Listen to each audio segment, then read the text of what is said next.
Now we're going to start filling these pages up with maybe textual information.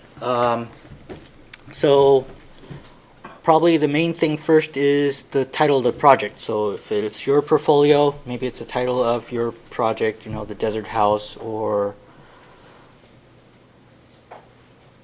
beach house, whatever. Okay, the subtraction cube, something. Okay, so we're going to put text in here. About text, you probably want to start to, again, make the text set it up in a hierarchy about size.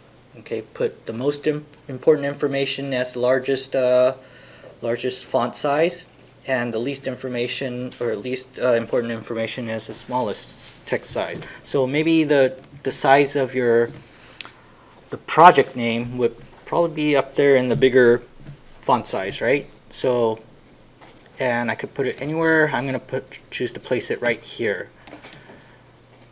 If I use the black as the font,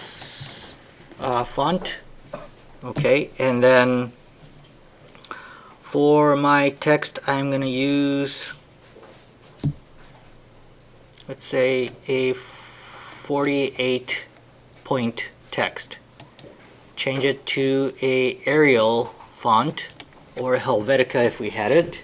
Remember, we want to try to keep it as a neutral font style as possible so that it will not compete with your drawings or your design. Okay, so there I have a black font, Arial, regular, and 48 font. And then I'm going to type in Montecito House, because that's what the title of this house is. Montecito House. Oops. Okay. And move it, and this is left justified, so I'm going to move it onto the border or the margin so that it sets right there. Okay, so that looks fine right there, but it just doesn't pop, it doesn't read. You kind of want to use a contrasting color for your font, so maybe we'll turn that into white and see how that pops against a neutral background. Alright, this thing right here looks a little bit cramped, so what I'm going to do is to take this thing, Control T, to bring up the text character dialog box and maybe mess with the kerning a little bit. So put maybe 200, and that seems to fit about right. Maybe if I kind of change it to 180, not 180, 170 maybe, 170, 150. What I'm trying to do is to kind of use the settings, like dividing the page in thirds and stuff, so that your text will also align with the image and all that.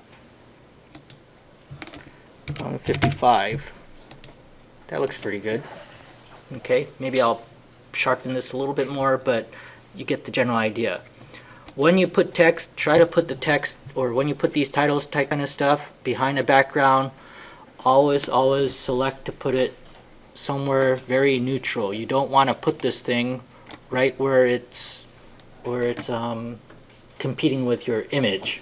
Okay, so keep it somewhere where, if you do plan to have like this very neutral background, that's probably the best way to do it. And it's kind of using up this blank space really. So okay, so keep that in mind.